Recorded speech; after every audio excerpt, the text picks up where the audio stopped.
Now, it's been hailed as a groundbreaking piece of movie-making that'll change the face of cinema forever. James Cameron's most eagerly awaited movie of the year, Avatar, has stormed into cinemas with an astounding show of just how far filmmaking technology has come. It's also one of the most expensive films ever made. Its estimated production budget coming in at about $230 million. So Cameron's spectacular alien adventure may be wowing on the 3D visual effects, but does its storytelling feel a little one-dimensional? Joining us, film critic Tom Huddleston from Time Out London. Tom, good morning. Good morning. First question, how many stars do you give it out of 5? I gave it 2 stars out of 5. 2? That's not very good.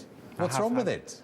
Well, don't get me wrong, on a technological level, it's a marvel. There's been nothing like this before. The 3D technology is extraordinary. The creation of CGI worlds is extraordinary. But there's just no story and there's absolutely no script. But excuse me for being the devil's advocate. Who needs a story when you've got amazing special effects? I mean, often the stories aren't great in these big blockbuster types of films. Well, I mean, that's the irony here. James Cameron pioneered technological CGI effects, but he also combined them in films like The Terminator and Aliens, and Terminator 2 particularly. He combined groundbreaking effects with great storylines and great characters. But we knew the storyline to Titanic, didn't we? We knew the ending. Groundbreaking. We knew the ending of Titanic. We didn't necessarily know about the romantic angle. Yeah.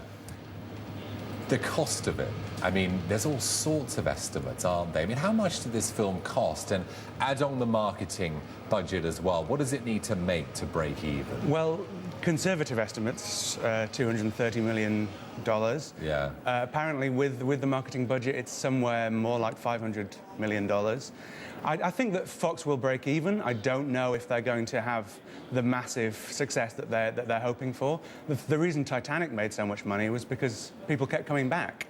It had an emotional core that drew people back. They wanted to have that emotional experience again.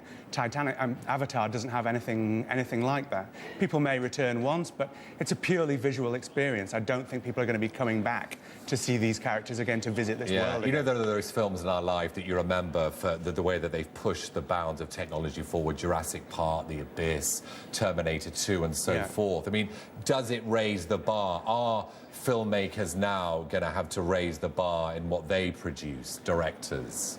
It does raise the bar, but it raises the bar in the way that a film like The Jazz Singer did back in the 1930s. Right.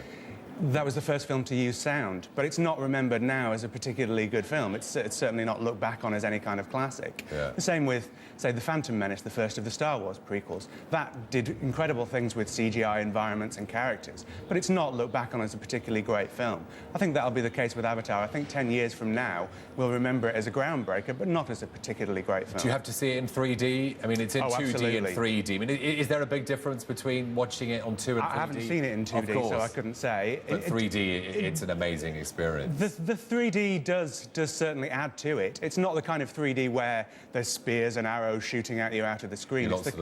It's more about depth. It's more about bringing a depth to the world, and that does work. The irony is that what really works is the sci-fi stuff at the beginning. The spaceship environments look great in 3D. Yeah. Once you actually get down to the planet, it doesn't look so good. If you'd made a straight sci-fi film, I think it would have been a lot more interesting. Tom, very quickly, should we go and watch it or not? I think you should go and watch it. It's a one-of-a-kind experience, but don't expect to get too much out of it. 2 stars? I'm still in shock. Tom Huddleston there from Time Out. Thanks a lot, Tom.